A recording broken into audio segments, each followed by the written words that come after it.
the minutes. Seconded. All in favor? Aye. Aye. Okay, public comment. Anyone here for public comment? Pete, we have Tom Ryder here. Good evening, all. I'm here to present or answer questions or whatever format you prefer for an application for 1 Cudlip Street for a new residential dock. Thanks, Tom. Okay, you want to take that, Steve? Sure. Tom, did you want to open with anything, or should we just go right into our discussion and react from there? You're referring to Mr. Ryder. Tom or the other Tom, Yeah, I'm sure. yeah, Mr. Ryder. Oh, I have nothing prepared. I'm here for answer any questions. Basically, well, go ahead. I got a question. Yes. All right, a few of us did take a walk out there. Those boats, are they gonna have a boat lift to lift that boat, so it's not gonna be sitting on the bottom?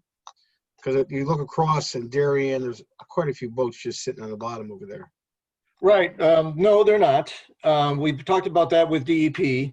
This is for smaller boats, sunfish, that kind of thing, maybe 2 or 3 of those. They're going to be a small draft. There are a potential for a motorboat there, but these are the discussions we're having with DEP. We have no, with being so small, the boats, we're not putting a lift in. Right, so upriver there on the Darien side, Tom, there is a center console, at least one, probably on the order of like 24 feet. The drawing does show 2 vessels. I mean, they look like side consoles, basically, outboards. I don't know, you might construe them even as ribs. So certainly shallow draft is important, but I mean, regardless of the design, my feeling is that we would need some type of device to keep the vessel off the bottom at low tide.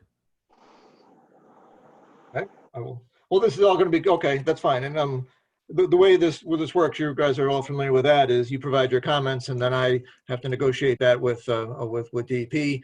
They Lost you. We lost you there, Tom. Tom, we lost you. Your audio cut out, Mr. Ryder. Your audio cut out. You muted yourself. Yeah, no, it didn't. I will have to apologize. Occasionally, my computer on Zoom automatically does the volume and the speakers to mute. And then I have to look down and see on the screen where the buttons are. So forgive me on that. What didn't you hear? Sorry, where did you last hear me? So you were talking about your negotiation protocol with DEEP? Right. They will take your comments obviously very seriously, and then I will have to address them and revise my plans accordingly with the DEEP before I can submit. Okay. Yeah. The other thing too is your dock, your float has to have standoffs on it. That's a standard for Norwalk. It has to have standoffs to stop it from the whole thing sitting on the bottom. Yeah, I have float stops, which are skids. That's shown on Figure 6. Right. Oh, okay. So yeah, that's standard with us too. And yeah, we put that on all of our. Sometimes we use float collars, but we prefer float stops. So Tom, would your client object if we specified the vessels in terms of a flat bottom rib or sunfish, as you mentioned? Could it possibly, when you say fishing boat, would that mean a center console of some significant size? No, I said sunfish, just a small sailboat kind of thing. I did not say fishing boat. At least I didn't mean to say fishing boat. Okay. So I have not had conversations with them on that level of detail. I do not know if they would probably object, because this is, well, basically, I should say that we didn't have that level of detail on it.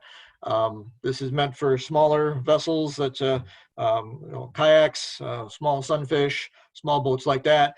But they may have a wish in the future to put a boat, a motorized boat in the future. Okay, so well, I won't move now, but we will when we just summarize this. But I'd like to have that the design does not include a device to keep the two boats as pictured in the drawings off the bottom. So yeah, well, what you're saying is your comment will be that if we do have boats like this, they will have to be kept off the bottom, is what you're saying. Yeah, and I'm not an engineer, Tom, but I mean, I just envisioned something like on the order of a crib, just for minimal touching of the bottom there. Okay. I mean, a lift would be great in a better location. That's not a great place for a lift in my view, just because No. of the piles that would be required, you Right. know, sort of dead center in the river there. By the way, I'm not an engineer either. I work with engineers. I am I'm an ecologist, a coastal resource biologist, basically. So I deal with coastal resource and the like. But I agree with you that this is that would probably not be a great place for a lift. That's a kind of a tough site altogether because this is where the river kind of narrows in there. So we've kind of pulled it way back into, or normally we'd be allowed to go to mean low water and then have a ramp. We've had to pull it way back just because there's a lot of restrictions in this area. So that was all voluntary on our part. Right, Okay. so I mean, our standard language, as far as I can tell, fits the drawings pretty well in terms of the 5-foot high head clearance at mean high water.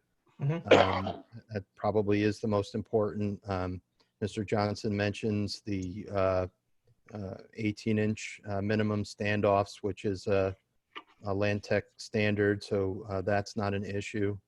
I would like to add, which is becoming more standard, but here I think we need to mention the specific design. So they mentioned that the walkway, the pavers or the slates that go down to the river will be removed. Yes. And at that location, basically the Spartina is divided in two. There's basically an upriver bunch and a downriver bunch, and just over years of traffic through that area, it looks like the peat bog, the Spartina has disappeared.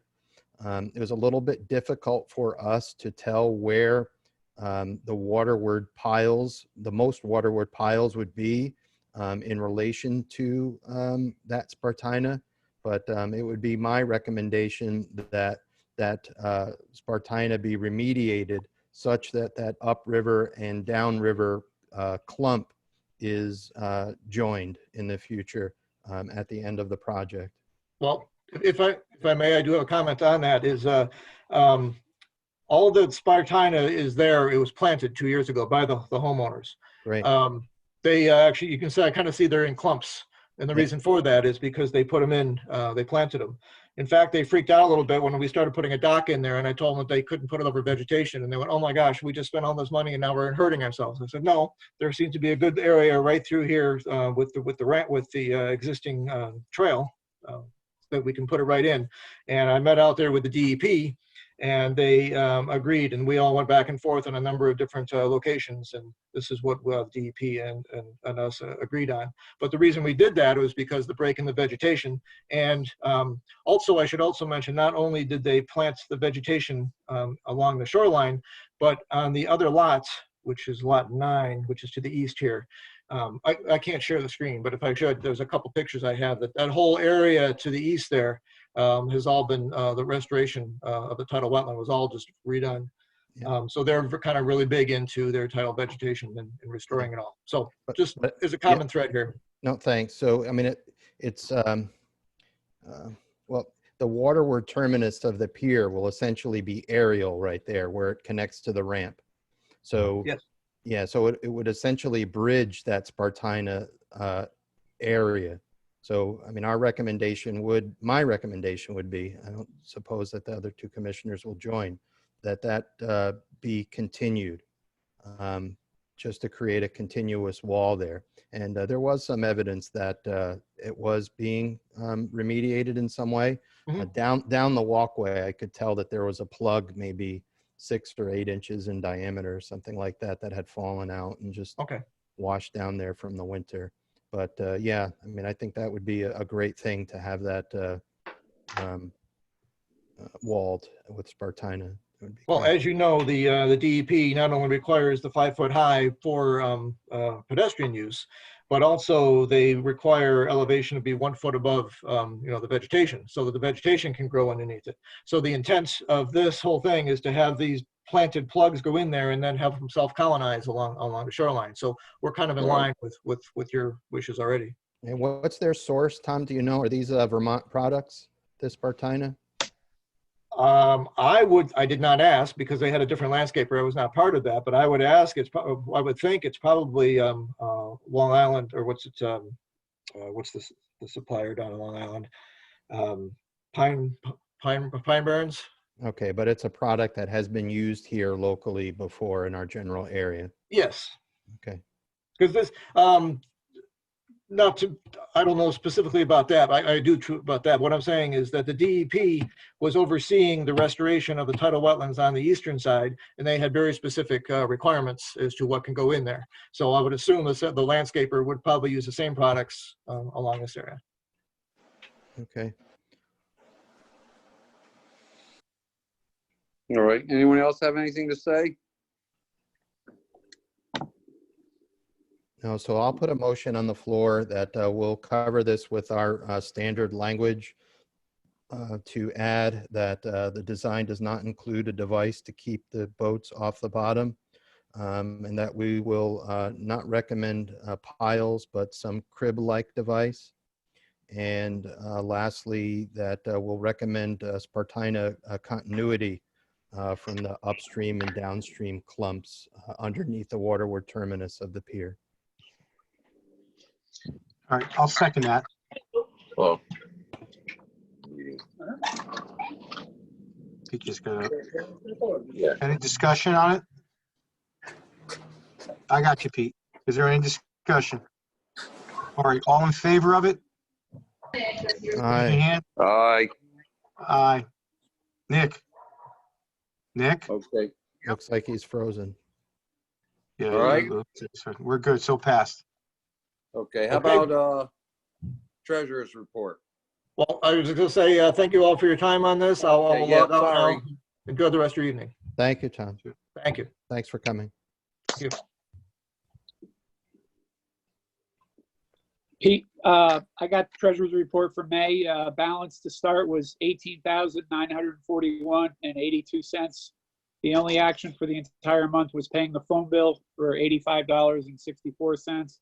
So the balance as of today is $18,856.18. Hey, do we still hire those college kids in the summertime? Yes. So that they're already hired going forward. I'm training them next week to start for the beaches phase 2 opening on June 20. Okay, all right. Okay. How about secretary's report? Steve? And I'll just discuss under new business or old business, Pete. Okay. Committee reports, health department. For May, we had 1.63 inches of rain fell, compares to 3.19 a year ago in May. Over the years, the average for May is 4.51, brings the total rainfall for the year to 15.97. On May 8th, we had 0.54 inches of rain fell that closed the half-inch area, and we had no notifications of any bypasses for May. Okay, wastewater treatment, we don't have anybody. Now that I heard they're under a new thing, maybe we can ask them to come to our meetings or join our meetings, since it's under a new company, I guess. Yeah, that would be, Pete, for whatever it's worth, when Fred was in charge at the plant before, he always had a representative there. We never had. We've never had them. We've never had In Well, you guys are youngsters. in the 10 years I've been in, it's never been. I'm talking back in the late 90s.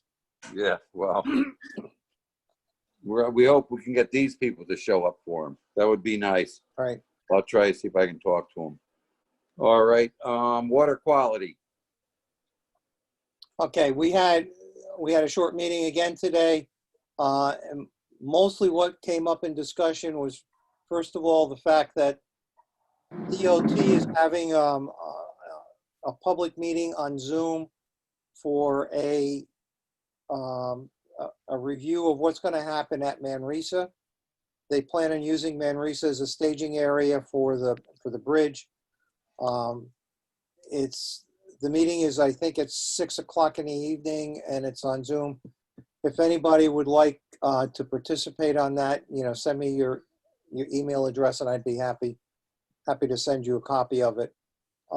They ask that you pre-register ahead of time.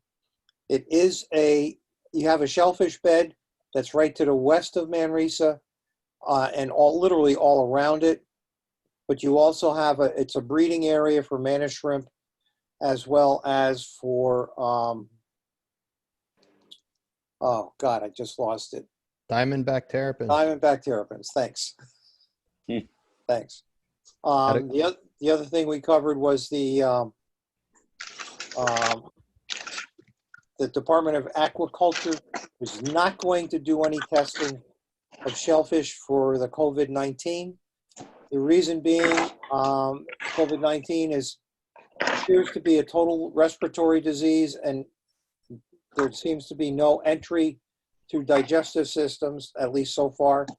So they've decided not to do testing for that. But one of the things that is unique right now is they are testing sewage, and they're using that as a predictor for how many people in a community could have COVID-19 and not showing symptoms or not being severe enough to show symptoms. So that was it in a nutshell. Okay. Any questions on that? All right, permits. Tom's not here, so. Tom Cluster. Do you know what we do for the sleeves for the permits? Do we buy them, or does Fisherman's World? I thought we purchased them.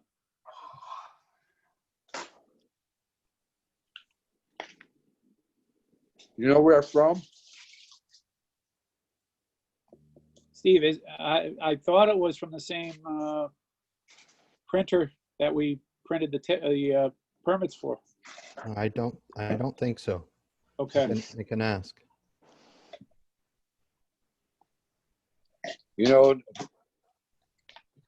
Everybody that used to do it has passed away now, so. Wow.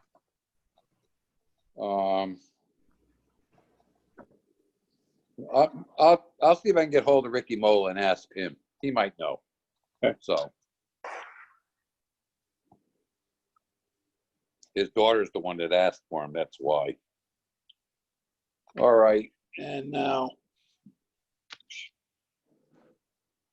You're down to Police, they're not here today. Advisory's not here.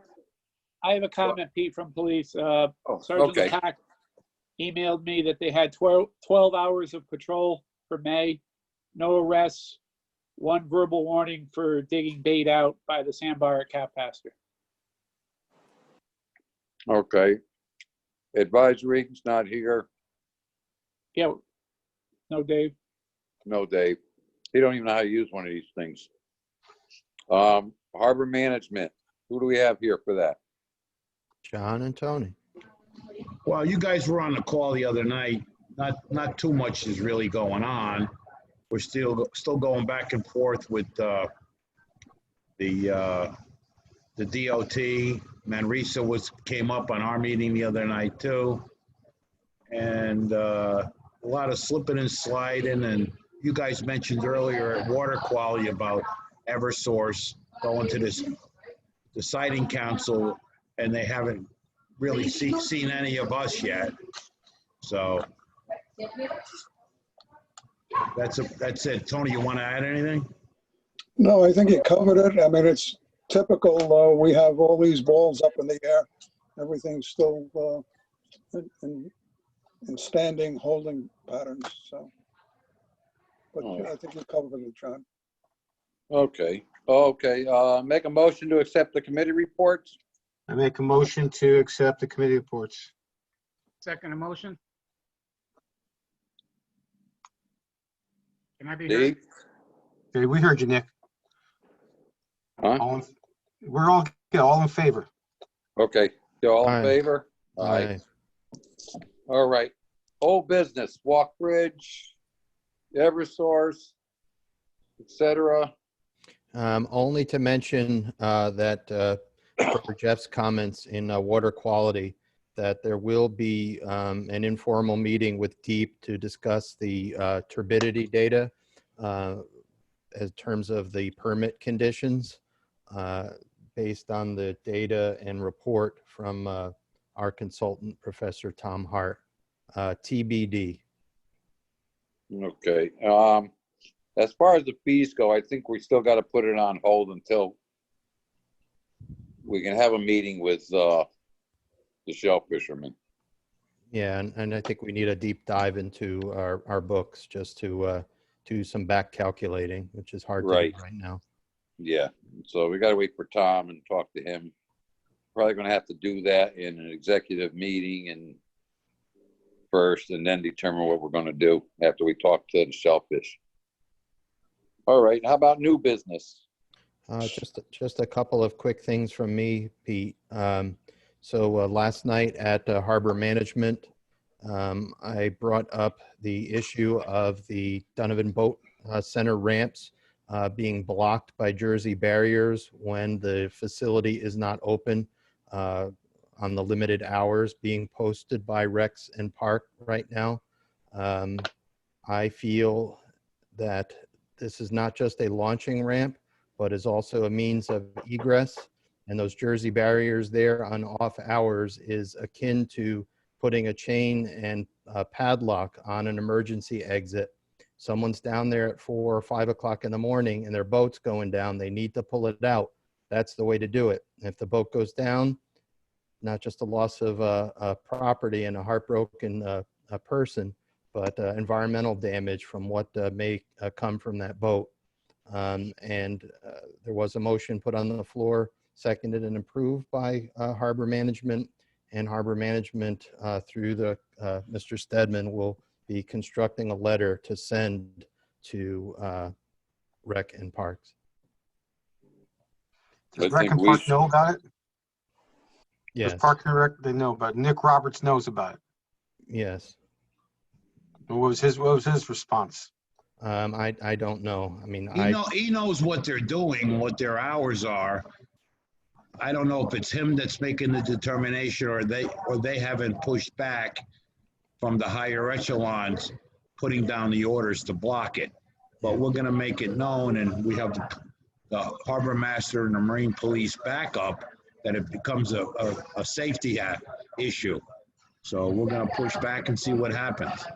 You know, they're limiting their hours and access, which doesn't make sense anymore at this point. It's not like people are on top of each other and they're marching down the street with no masks and shoulder to shoulder.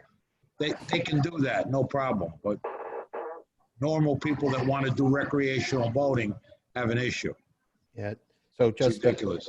yeah, Coach, I had mentioned it to Ms. Ryla on the phone the other day, and she was going to bring it to his attention. So I assume that she did. And thanks Harbor Management for that support. Yeah, you think we should do something? Or hop on to Jeff's letter? Not necessarily, no. I mean, Okay. in my opinion. We already All did. right. It's in the minutes, so they know that. Because I'm worried if a boat is sinking and you got the oil and the gas and everything else.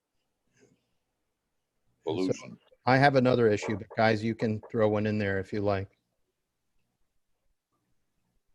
Go ahead.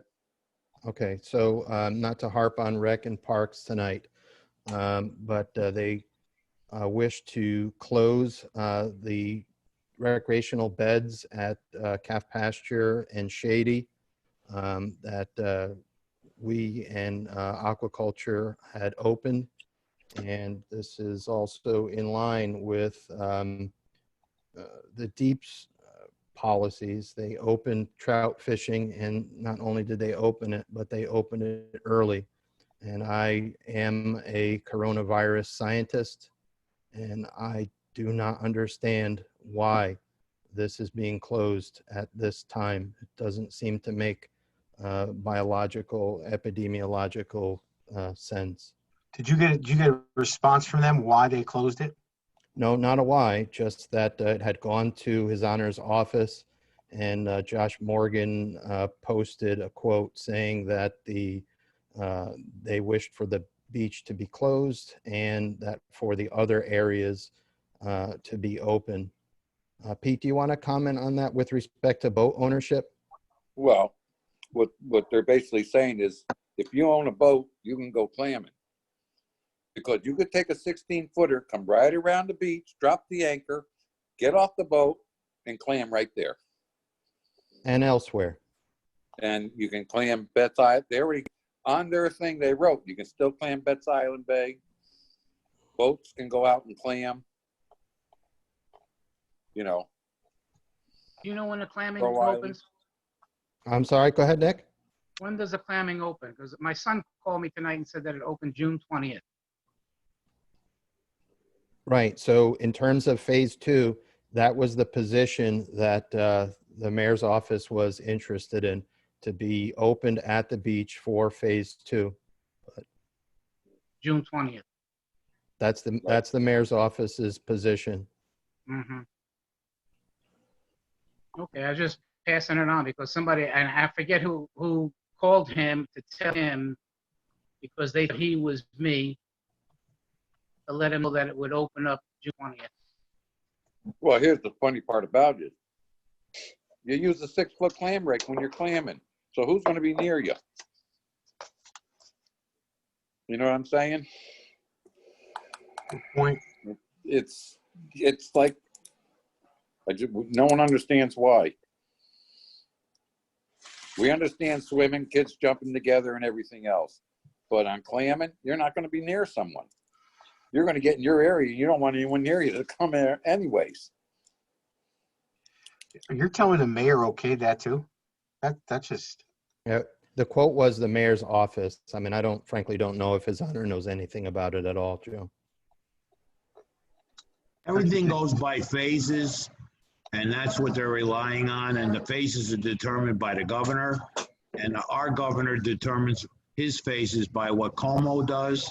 I heard a rumor today that they were going to take phase 2, which is supposed to be June 20th, and push it into July 7th. Now, I haven't substantiated it yet. I've been on a couple of sites and I can't see it, but who knows? This is something that morphs every single day. And that's as the mortalities and the instances are going down. Yeah, but you know, if you can get a boat and go around there and clam, the beach is open. There's no reason why you just can't walk off by the dock and go clamming. That's totally ridiculous. The people that can't afford a boat to go out there, they go out there, they clam, the clams are there. Together. That's Clamming, foolish. you don't clam with a bunch of people. That's foolish. He's just equating. He's just, you know. Be careful. My wife's telling me I should keep my mouth shut, basically. No. But it's just, you can clam every other town.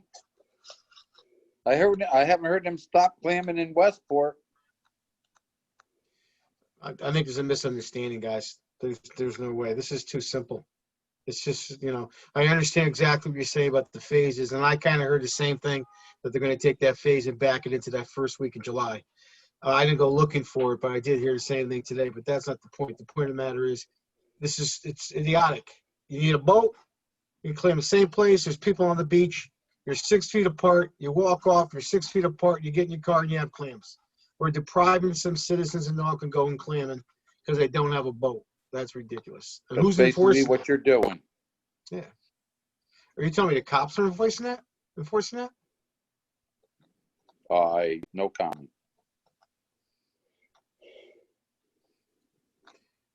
You know what I mean? I hear you. Well, there's Steve, only been you've one seen- person was thrown off, and Parks and Recs threw him off. Clamming? Yeah, Yeah. we received an email from a shell fisherman who was thrown off by a couple of rec and parks people at the beach while the white flag was flying. Which, you know, now all of a sudden Parks and Recs are police. They're not from Norwalk. They don't understand. They need to get people to understand. That's ridiculous. I know. If I was that guy, I'd go back to Mullins and get my money back for my freaking, like a clamming permit. Hey. I mean, that's why you got it, to go clamming. I know.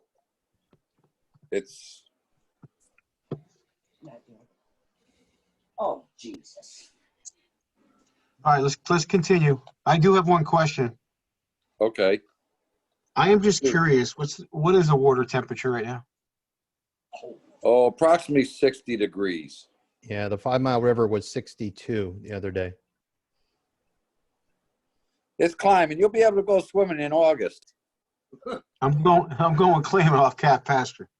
Oh, okay. Why don't we all go together? Well, Mr. Stearline's gonna take me on his boat and we're gonna go out there and claim it. All right, Okay. Peter, we're good. Any more new business? All right. Next meeting's July 2nd, 2020 at 7 p.m.